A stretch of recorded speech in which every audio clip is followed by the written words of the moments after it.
Hello, and welcome to the Integrative Health Convention 2019 online interviews. Today we're going to find out a little bit more about the successful integration of healers into NHS cancer units and hospices in the UK, and Angie Buxton-King, who is speaking at the Integrative Health Convention 2019 on the weekend of the 5th and the 6th of October at the Park Plaza Hotel in Victoria in central London. Angie Buxton-King is the founding trustee of the Sam Buxton Sunflower Healing Trust. The trust has been funding healers to work alongside conventional medicine in NHS hospitals, hospices since 2006. They provide funds to hospitals and hospices to employ healers to work alongside other healthcare professionals. They also provide unique in-person training which supports therapists to approach hospitals and hospices and adapt their practice to work safely and competently within the statutory setting. They can be found at www.cancertherapies.org.uk, and we'll be putting a link for that down here below. We created our charity because we wanted to spread the therapy of healing into NHS hospitals and cancer centres. I've been working as a healer at UCH since 1999, and I knew that it was a very successful integrated model. But in order to spread it into other cancer centres and to other cancer wards, indeed within UCLH, I needed to create a charity and raise funds, because funds is what helps us to integrate into the NHS as complementary therapists. So we created the charity, and it was named the Sam Buxton Sunflower Healing Trust because my son Sam had leukemia. He was diagnosed in 1995 with acute myeloid leukemia. He had a particular subtype that they told us right at the outset would be difficult to put into remission. And so I knew, as I had known some years earlier with my mum, who was diagnosed with end-stage ovarian cancer, that we would need to look at other ways to support Sam if we were going to get a successful outcome, was what we were looking for at that point. So Sam was ill with leukemia and didn't really respond completely to conventional medicine, but responded enough to go through a bone marrow transplant, and then was alive and well and living as a normal, active little boy for a further 3 years. So considering that they'd told us we'd be lucky to still have him in 3 months, those were, amazingly important years to us, and something that money can't buy. And so further on then, after Sam's passing away, I decided that we should try and integrate healing into the NHS. I approached Great Ormond Street, didn't get very far with there, and then I went round the corner, because once I'm on a mission, I try to achieve something, and I wanted that mission to be to place healers at the bedside, where people could not access a healer if they didn't know how to do so. So that was my mission, and that's what we achieved. So went round to the corner to UCLH. They said that they would give me an opportunity to prove a need. So that was me in through the door. That's all I needed. A window of opportunity to get to the bedside and to be able to work with the staff, because I did work with the staff in that month of proving a need, and the patients and the carers. And that is the model that is so successful. If you can help all of those three groups, then you are integrated very easily into the NHS system. So that was how it was then, until about 2003. I was working as a healer there. My husband, Graham, and we got married in 2003, and he was working with the children at UCLH, and that was very, very successful as well. And we had a team, and I was then promoted to the complementary therapy team manager. That was a mixed blessing, I have to say, because once you become a manager in the NHS, a whole load of other issues come on board. But it did give me the amazing opportunity to be able to spread the therapy, because I then knew exactly the pathways behind the when you're a therapist at a bedside, you have no idea of the machinery and the management level behind you. You just get on and do your job with the patient, and that's fantastic. When you're a manager, you have to get involved in all those other things. But because I was then a manager, it helped me to achieve even more for my charity. So we didn't actually create the charity, though, as I've already said, until 2006. And in 2006 was when we did it. And then we were very, very lucky to have some people from Deep Purple who initially came on board to help us raise funds for 3 years. they raised an amazing amount of money for us, in total probably nearly £300,000 over the 3 years. Jackie Pace and her family did that for us, which is fantastic. Amazing. Sorry, go on, sorry. That sounds amazing. It was amazing. You know, I do totally believe that if something is meant to be, then people come on board and help you achieve that. And if we had not been meant to achieve what we have achieved and placed healers at the bedside, then we wouldn't have had that amazing gift from Spirit. I mean, there's a long story behind that, which does involve other realms and people being in the right position at the right time, and even one of the patients, Kevin, who brought Jackie to that table really via a convoluted route, and I've written about that in my books. So things work together synchronistically if something is meant to happen, in my feeling. That's my feeling on things. But then you have to have somebody driving the engine as well, and so you need somebody driven and determined to be able to drive the engine, and that's me. So that's the background to our charity. That's such an amazing inspiration story, where you've come from and how you got into what you're doing now.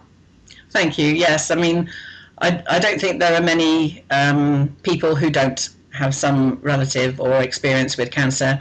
I think it's what you do with that experience afterwards. And I could have decided to turn away from my therapy and turn away from what I believed in, but that wouldn't have been holding true to my core purpose. And so after a period, I just knew I had to do it, and so I got on and did it.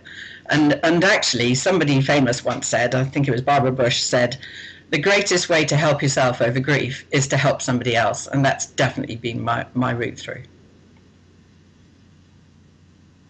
That's fantastic. It's very similar to how the vision of how we got the Integrative Health Convention off the ground, and the number of people that have come together to help us to put this forward. It's been a tough road like yours. It's been very difficult to get through, but like I say, you know, if it's meant to be, then it's meant to be. Yeah, absolutely. Well, I'm really pleased that you've got people that are helping you. That's fantastic, because without... One of the things that I've been guilty of doing is because I am a very determined person, there's no doubt about that, is that I will often think that I've just got to get on and do it myself. But actually you become far more powerful when you work with other people. And it's only recently that that realization has come to me. Apart from anything else, sadly, I'm not omnipotent, and so therefore we do have to work with other people, and we do have to have succession for our work to carry on. And so spreading and joining with others and banding together, we can make an important contribution, and hopefully that's what's happening for you too. Absolutely, absolutely. So you're coming to the Integrative Health Convention this October to talk about the successful integration of Reiki into NHS hospitals. Can you tell me a little bit more about what that's about and what the audience will gain from attending your lecture? Okay, so on the piece of paper you've just read out and so on, it says Reiki, but I know, because I practice both, spiritual healing and Reiki are one and the same thing. The one important thing about Reiki is it's a user-friendly word. And people love a user-friendly word, and they don't like the word spiritual healing necessarily. It closes some doors in front of you. It'll certainly close a hospice door in front of you. But if you can use the word Reiki, and essentially your energy is the same. I don't believe there's a Reiki pot and there's a spiritual healing pot. There is just energy, love, and compassion. But if that word Reiki is the word that gets healers to the bedside, that's more than fine with me. And we do have national occupational standards for Reiki and spiritual healing, so we're completely sure that our therapists, when they've gone through our training as well, are safe and confident at the bedside. So what I'm going to be talking about at the conference, and I'm really excited to be able to do it, is to be able to say, this is what you can do as a Reiki or a spiritual healer if you want to. What is also very important to note is, because I'm going to demonstrate how we did it, and I'm going to show them how they can do it too, what the pathway is. But it's also really important. We were really lucky. I'm looking up at my award here. Our charity won the award for the Complementary Therapy Awards last year, and we won the award for the overall winner and the cancer care winner. Now, we won the award for the overall winner because this model that we've set up can be used to integrate any Group 2 complementary therapy. So any therapist in Group 2 from the House of Lords report could come along to my talk and gain something useful from it, without a doubt. So I'll be talking about how we did it very briefly, talking about the patient experience, talking about how they can do it too if they wish to do so. That's really the core message that will come through. So even though the title of the talk will be focusing on Reiki and spiritual healing, any therapist can take advantage of the information that you're going to be sharing with us and use it to try and help them get into an NHS hospital or a hospital. Absolutely. I mean, at the beginning, when we first started, we started teaching healing in hospitals and hospices training in 2008. We decided that, actually, we decided this from a practical point of view. So when we had the funds and we were starting to integrate other healers into the NHS setting, we quickly became apparent that not everybody could merge seamlessly into the NHS system. Working privately is hugely different to working within the NHS. You need to be able to adapt your practice to be user-friendly and to work to a very small amount of time rather than this hour that we like to have at home. So we felt it was not fair to just plonk someone in there, because some people swam and some people sank, and that's not fair to the patient at the bedside. So we knew we had to give some extra training, some, continual professional development, as we like to call it now. And so that's what we did, and we created our course, and that's very successful. But when we first started using that course, it was for all the therapies. But the second day because the basic core information is suitable for all Group 2 complementary therapists. But when we do the second day of that training, that's very specifically how to adapt Reiki and spiritual healing. So, you could take that model and get someone in from reflexology and create a second day that is unique to Reiki or reflexology or whatever it is. In our case, we know a lot about healing, we know a lot about Reiki, and that's what we concentrate on the second day. Actually giving people role play, how to approach a patient, how to explain to somebody like you about Reiki when that person has no interest in Reiki at all, how to be succinct and to use language that bridges rather than closes the door. Fantastic. I think a lot of people have heard of Reiki, maybe not everyone knows what Reiki is about. I've had some experience with Reiki in the past, and I can tell you that I've been amazed at what Reiki can achieve in a person. Yeah, it's quite something. And what I loved about the work when I was working at the bedside myself within the hospitals was people would try it because, let's face it, you're sometimes in a place of little choice. You have to have conventional medicine if you're in a hospital because that's what you're there for. But you have a choice to say yes to spiritual healing Reiki, or you have a choice to say no, and that in itself is very empowering. But also what I loved is that most people would try it because in a place of last chances, which is what a lot of our patients are, there was nothing to lose from trying this thing that was being integrated alongside conventional medicine. And so they did. And what I loved about it was people had no concept of what it was going to be like, had 20 minutes of energy being transferred into their system. And when they opened their eyes on a completely different world. You could see it in their eyes. And as part of our project's work, they give us quarterly reports. And that feedback comes back all the time. Wow, I never knew that it was going to feel like that. What was that about? Tell me more. And so it opens people's eyes to a different way to support themselves. And I think that's really useful, not just whilst they're in the crisis of a cancer unit or an end-of-life unit, but for their families and going forward. So I think that's really useful. And finally, I'm asking one particular question.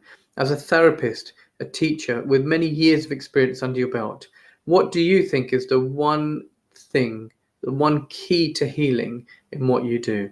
Okay, so I am putting myself in my own private healing room to answer this question. And most of the people who come to me for healing in a private capacity will come because they are emotionally distressed. And from emotional distress comes stress-related symptoms. So they might come with a bad back, but underneath it all is, my belief, is the emotional distress. It might be anger, it might be pain, it might be grief, it might be any number of things. But that leads to a problem within their physical body, because it's mind, body and spirit that I believe that we're working with.